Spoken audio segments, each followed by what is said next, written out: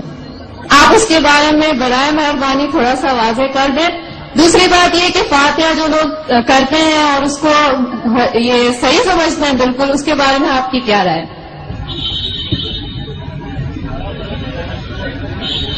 حالانکہ ایسے سوال کا جواب میں اکثر دیتا نہیں ہوں، کیونکہ میرا فن جو ہے وہ اسلام اور دیگر مذاہب، کیونکہ آخری سوال اور خواتین کی طرف سے ہے، لوگ یہ نہیں کہنا چاہتے خواتین کے سوالات کا جواب میں نہیں دے رہا ہوں۔ میں نے سوال پوچھا کہ تبلیغ جماعت جو ہے ایک جماعت ہے ہمارے مسلمانوں میں، ہندوستان میں خصوصاً، وہ تبلیغ نصاب پڑھتی ہے جس کے اندر حدیث مکسچر ہے۔ اب بالکل صحیح فرماتی ہے کہ تبلیغ نصاب یا فضائل اعمال جسے کہتے ہیں، اس کے اندر وہ کتاب ہے جو مولانا زکریا صاحب نے لکھی تھی، اس کے اندر مکسچر ہے، صحیح حدیث بھی ہے، ضعیف بھی ہے، موضوع بھی ہے، قانونی قصہ بھی ہے۔ تو اسے سارے حدیث کو ماننا اور سارے حدیث پہ عمل کرنا صحیح نہیں، ہمیں عمل کرنا چاہیے صحیح حدیث پہ۔ صحیح حدیث ہماری حجت ہے۔ ان کے لیے اگر آپ ضعیف حدیث جاننا چاہتے ہیں یا ضعیف حدیث دوسرے حدیثوں سے مل کے صحیح ہو جاتی ہے وہ ٹھیک ہے، لیکن باقی موضوع حدیث یا ضعیف حدیث کو حجت قائم کرنا یہ اسلام کے شریعت کے حساب سے صحیح نہیں۔ ہمیں عمل کرنا چاہیے قرآن اور صحیح حدیث پہ۔ ان کے لیے اگر آپ جاننا چاہتے ہیں تو الگ بات ہے۔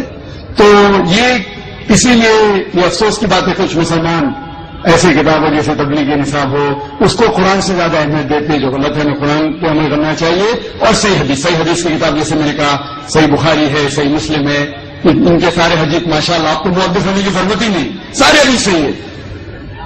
پھر آپ جا سکتے سنن ابو داؤد، ترمذی، ابن ماجہ، سنن نسائی، ایسے کتابیں ہیں جن سے انشاءاللہ ان میں اکثریت حدیثیں صحیح ہے، سارے نہیں تو باقی کتابوں سے۔ تو ان کا مطالعہ کرے تو امید ہے کہ آپ کے علم میں اضافہ اور ہوگا۔ وہ جو لوگ کمپیریٹو ریلیجن کے ہیں اور تحقیق کرنے کی وجہ سے کوئی باقی کتاب پڑھنا چاہتے ہیں تو اس میں کوئی حرج نہیں ہے۔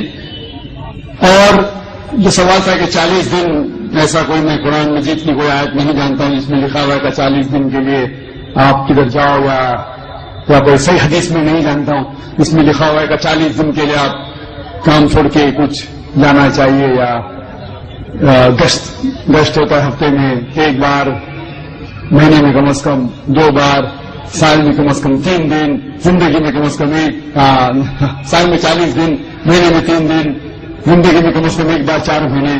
یہ سب چیز کچھ قرآن سے حدیث سے ثابت نہیں، قرآن سے حدیث ثابت نہیں، لیکن ہمیں ہمارے مسلمان بھائیوں سے پریم سے پیش آنا چاہیے۔ افسوس کی بات ہے کہ ہمارے مسلمان بھائیوں میں اتحاد نہیں ہے۔ اس کی وجہ ہے کہ کم علم کی وجہ سے ہمیں ان سے پیار سے پیش آنا چاہیے، حکمت سے پیش آنا چاہیے اور قرآن حدیث کی دعوت دینا چاہیے، اصلاح کرنا چاہیے ہمارے بھائیوں کی۔ یہ کہنا کہ آپ غلط ہے اور شدت کے ساتھ ان کی مخالفت نہیں کرنا چاہیے، پیار اور حکمت کے ساتھ۔ جس طریقے سے میں کہتا ہوں سوائے بہنوں بہنوں کو مسلمان کے لیے بھی کام کر سکتے ہیں، اور اس بات کی طرف جہاں پر ہمیں یکساں ہے، کیا یکساں ہے؟ قرآن ہے، صحیح حدیث ہے، یکساں ہے، اس کے اوپر عمل کرو۔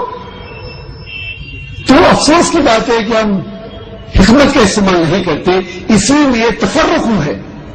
میں نے ایک تقریر دی تھی چنئی میں جنوری کے مہینے میں، یونٹی میں مسلم امہ، اسلام کی امت میں اتحاد، اور یہ تقریر انگریزی میں ہے جس میں نے فارمولہ دیا ہے کس طریقے سے قرآن اور صحیح حدیث کے اوپر عمل کریں گے تو انشاءاللہ سارے مسلمان اتحاد میں رہیں گے، ایک ہوں گے۔ جیسے اللہ تعالیٰ فرماتے ہیں سورہ عمران میں 3 آیت میں 103 میں، واعتصموا بحبل اللہ جميعا ولا تفرقوا، اور ہم اللہ کی رسی کو مضبوطی سے پکڑے۔ اللہ کی رسی ہے قرآن اور صحیح حدیث، اس کو اگر ہم پڑھیں گے سمجھ کے، افسوس کی بات ہم قرآن سمجھ کے پڑھتے ہی نہیں۔ چند مسلمان قرآن کو سمجھتے ہیں، باقی لوگ تلاوت کرتے ہیں، رمضان میں 1 بار 2 بار 10 بار، الحمدللہ تلاوت کیجئے، اچھی بات ہے، ثواب ملے گا، لیکن صرف تلاوت کرو اور اس کے اوپر عمل نہ کرو تو جنت میں جانے کی کوئی گارنٹی نہیں۔ تلاوت کرو. اگر آپ عربی نہیں جانتے تو اس کا ترجمہ پڑھو, اردو میں پڑھو, ہندی میں پڑھو, مراٹھی میں پڑھو, انگریزی میں پڑھو, جو زبان پہ آپ کو مہارت ہے اس زبان میں پڑھو. بخاری کا ترجمہ پڑھو, صحیح مسلم کا پڑھو اور عمل کرو.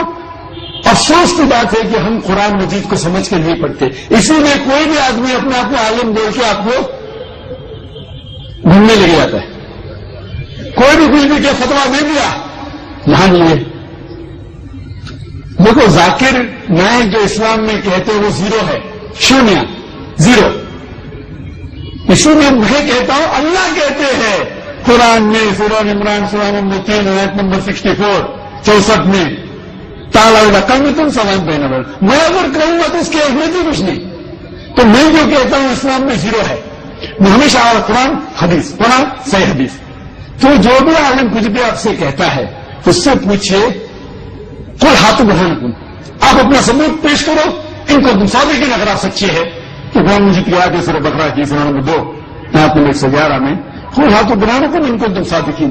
آپ اپنا ثبوت پیش کرو اگر آپ سچے ہیں. اگر آپ کے ثبوت پیش کریں گے تو اسلام میں ہر مسلمان کو 40 دن دینے کا, تو میں جاؤں گا بے شک. 4 مہینے دینے کا جاؤں گا بے شک. آپ نے پوچھا فاتحہ صحیح ہے کہ غلط ہے. سورہ فاتحہ پڑھنا اچھی بات ہے الحمدللہ, اس میں کیا بڑی بات ہے.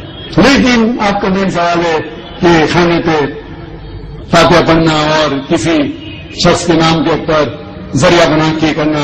قرآن مجید میں کم از کم 4 جگہ کہا گیا ہے.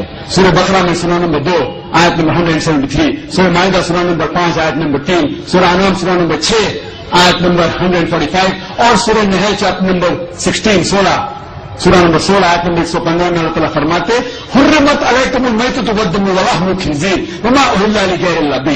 آپ کے لیے حرام ہے سور کا گوشت, خنزیر کا گوشت, مرا ہوا گوشت, خون, اور وہ کھانا جس کے اوپر اللہ کے علاوہ کسی اور کا نام لیا گیا. تو اگر آپ اللہ کے علاوہ کسی اور کا نام لیتے کھانے پہ, چاہے وہ محمد صلی اللہ علیہ وسلم کا بھی ہو, اگر آپ محمد صلی اللہ علیہ وسلم کا بھی نام لیتے کھانے پہ تو قرآن کی ایک آیت کے حساب سے آپ کے لیے حرام ہے. تو باقی کسی کے پیر یا لینے کا اجازت ہے نہیں. کہ میں نہیں کہہ رہا ہوں, آپ جیسے مت کہ میں ڈاکٹر ذاکر نائک کہتے ہیں کہ اللہ کے علاوہ کسی کا نام نہیں حرام ہے. میں کیا تو کچھ اس کی اہمیت بھی نہیں. آپ کہیے آپ کے سہیلی سے, آپ کے دوست سے کہ اللہ تعالیٰ فرماتے سورہ بقرہ میں سورہ نمبر 2 آیت نمبر 173, اللہ تعالیٰ فرماتے سورہ مائدہ میں سورہ نمبر 5 آیت نمبر 3, اللہ تعالیٰ فرماتے سورہ انعام سورہ نمبر 6 آیت نمبر 145, اللہ تعالیٰ فرماتے سورہ نحل سورہ نمبر 16 آیت نمبر 115. اگر یاد نہیں رکھ سکتے لکھیے. قرآن دکھائیے. اللہ تعالیٰ فرماتے وہ کھانا جس کے اوپر اللہ کے علاوہ کسی اور کا نام لیا گیا. تو اکثر جہالت کی وجہ سے کچھ ہمارے مسلمان بھائی بہن اس غلط فہمی کا شکار ہے. کیا یہ دین کے اندر یہ دین کا مسئلہ ہے. لیکن اس بات پہ میں اس جواب کو ختم کروں گا. شیخ ابن تیمیہ فرماتے ہیں, شیخ ابن تیمیہ جو الحمدللہ ثم الحمدللہ ایک بڑے عالم تھے الحمدللہ, وہ فرماتے ہیں کہ اگر کوئی مسلم کوئی دوسرے انسان کو سجدہ کرتا ہے سمجھ کے کیا وہ ایک دین کا حصہ ہے تو وہ شرک نہیں کر رہا ہے. اگر کوئی مسلمان ایک دوسرے انسان کی سجدہ کرتا ہے یہ سمجھ کے کہ دین کا حصہ ہے تو وہ مشرک نہیں ہے جب تک آپ اسے یہ نہیں سمجھائے کہ یہ غلط ہے.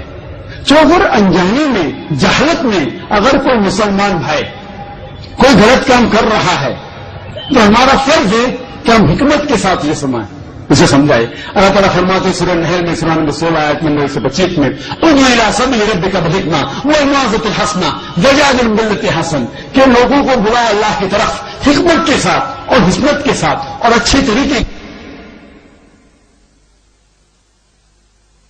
ہے کہ ہم مسلمانوں میں اتحاد پیدا کریں قرآن اور حدیث کی روشنی میں. یہ شیخ ابن تیمیہ کا جو قول ہے تو ہمارا فرض ہے کہ ہم جو مسلمان بھائی انجانے میں جہالت میں کوئی غلط چیز کر رہے ہیں تو پیار سے سمجھائیے, حکمت سے سمجھائیے، قرآن کے ذریعے سمجھائیے، وہ آپس میں جھگڑا کرنے سے اختلاف بڑھیں گے اور ہم مسلمان اتحاد نہیں ہوں گے. تو میری گزارش ہے مسلمان بھائیوں سے اس سوال کے آخری جواب دیتے وقت کہ انشاءاللہ ہمارا فرض ہے کہ ہم قرآن کے اوپر چلے، صحیح حدیث پہ چلے، اس کے اوپر عمل کرے اور یہ پیغام مسلمانوں میں نہیں غیر مسلمان تک پھیلائے. وآخر دعوانا